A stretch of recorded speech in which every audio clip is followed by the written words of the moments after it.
नाजरीन, आप देख रहे हैं इंसाफ टाइम्स और मैं हूं आपका मेज़बान महताब आलम। लेकर आया हूं खास खबरें आपके लिए। तो चलिए शुरू करते हैं आज की अहम खबरों के साथ।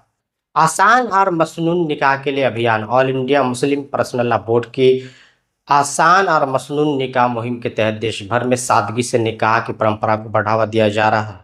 महाराष्ट्र के बुल्ढाना जिले के मलकापुर में हाल ही में एक निकाह बिना किसी फिजूल खर्ची और पूरी तरह शरीयत के मुताबिक संपन्न हुआ। इसमें मेहमानों के लिए खाने पीने का इंतजाम भी नहीं किया गया। यह निकाह समाज में सादगी को बढ़ावा देने की एक नजीर बन गया है। उदयनिधि स्टालिन केस पर सुप्रीम कोर्ट।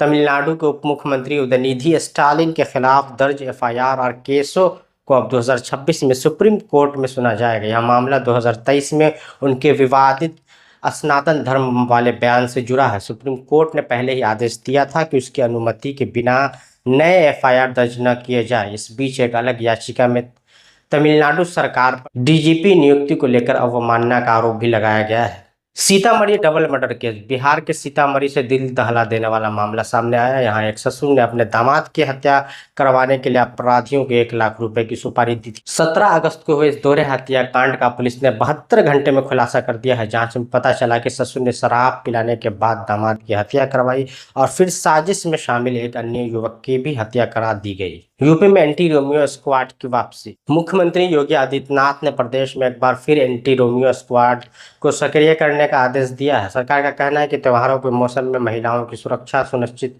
करने के लिए जरूरी है। हालांकि इन स्क्वाड्स पर पहले ही नैतिक पुलिसिंग और युवाओं को परेशान करने के आरोप लगते रहे। महिला अधिकारी कार्यकर्ताओं का कहना है कि असली मुद्दे जैसे स्ट्रीट लाइट, सुरक्षित परिवहन और पुलिस की संवेदनशीलता पर ध्यान देने के बजाय ऐसे उपाय किए जाते हैं।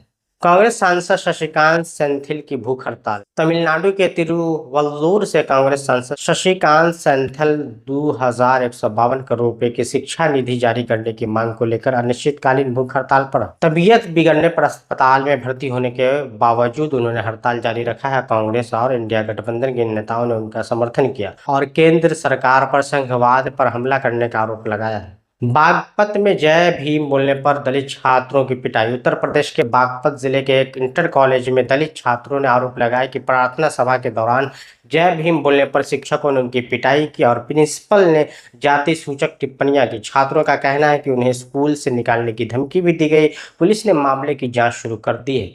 पीड़ित छात्रों का कहना है कि यह मामला केवल मारपीट नहीं बल्कि उनके सम्मान से जुड़ा है। असम से 33 लोगों को बांग्लादेश भेजा गया। असम के मुख्यमंत्री हेमंत बिस्वा शर्मा ने दावा किया कि 33 और अवैध घुसपैठियों को बांग्लादेश वापस भेजा गया है। उनका कहना है कि राज्य पुलिस हर हफ्ते 70 से 100 लोगों को सीमा पर धकेल रही है। अब तक 450 से अधिक लोगों को सीमा पार कराया जा चुका है। इलाहाबाद हाईकोर्ट का बड़ा फैसला। इलाहाबाद हाईकोर्ट ने साफ कहा कि पुलिस अपनी निजी पसंद नापसंद के आधार पर नागरिकों की आज़ादियों पर रोक नहीं लगा सकती। अदालत ने सिद्धार्थनगर के मोहम्मद वजीर की याचिका पर सुनवाई करते हुए पुलिस द्वारा खोली गई हिस्ट्री शीट को बंद करने का आदेश दिया। कोर्ट ने कहा कि सिर्फ 8 साल पुराना एक केस किसी को आदतन अपराधी साबित नहीं कर सकता। यह फैसला पुलिस की मनमानी पर एक बड़ा झटका माना जा रहा है। असम में कार्यकर्ता पर 16 एफआईआर। असम के पूर्व प्लानिंग कमीशन सदस्यता और सामाजिक कार्यकर्ता सैयद हमीद के खिलाफ 16 एफआईआर दर्ज हुई है।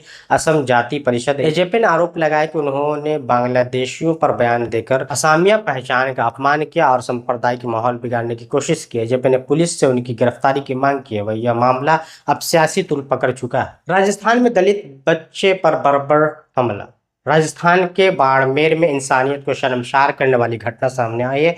8 साल के एक दलित बच्चे को सिर्फ पानी का घड़ा छूने के आरोप में पेड़ से उल्टा लटकाकर बेरहमी से पीटा गया। पुलिस ने 3 लोगों के खिलाफ मामला दर्ज किया है और एक आरोपी को गिरफ्तार किया है। परिवार का कहना है कि जब उन्होंने रोकने की कोशिश की तो महिलाओं पर भी हमला किया गया। यह घटना दलित अत्याचार पर गंभीर सवाल खड़े करती है। अजमेर में मुस्लिम ठेले वाले का उत्पीड़न। राजस्थान के अजमेर के ज्ञान विहार कॉलोनी में एक मुस्लिम अंडा विक्रेता आरिफ मोहम्मद ने भेदभाव का आरोप लगाया। उनका कहना है कि उन्हें जबरदस्ती हटाया जा रहा है जबकि अन्य ठेले वालों को छेड़ा नहीं जा रहा है। मामला तब गरमाया जब राष्ट्रीय लोकतांत्रिक पार्टी के जिला संयोजक आशीष सैनी उनके समर्थन में सामने आया और जिला कलेक्टर से लिखित शिकायत की। सवाल यह है कि क्या रोजी रोटी कमाने वाले एक आम इंसान को सिर्फ पहचान के आधार पर परेशान किया जा रहा है। बागपत के स्कूल में दलित बच्चों की पिटाई। उत्तर प्रदेश के बागपत से चौंकाने वाला मामला सामने आया है। इंटर कॉलेज से प्रार्थना सभा के दौरान जब कुछ छात्रों ने जय भीम का नारा लगाया तो टीचर्स ने 5 दलित छात्रों को बुरी तरह पीटा। छात्रों का आरोप है कि उन्हें मुर्गा बनाकर बैठाया गया और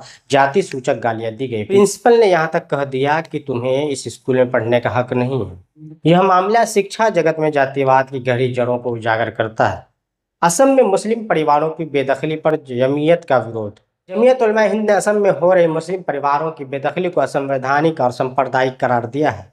दिल्ली में हुई बैठक में मौलाना अरशद मदनी ने सिर्फ मकान नहीं तोड़े जा रहे बल्कि संविधान और कानून का मजाक उड़ाया जा रहा है। उन्होंने कहा कि असम के मुख्यमंत्री की बयानबाजी से साफ है कि यह कार्रवाई धार्मिक भेदभाव पर आधारित है। जमीयत ने सरकार से तुरंत इस अभियान को रोकने की मांग की है। तो नाज़रीन, ये थी आज की खास खबरें आपके लिए। इन खबरों से साफ दिखता है कि न्याय, समानता और इंसाफ की लड़ाई अभी जारी है।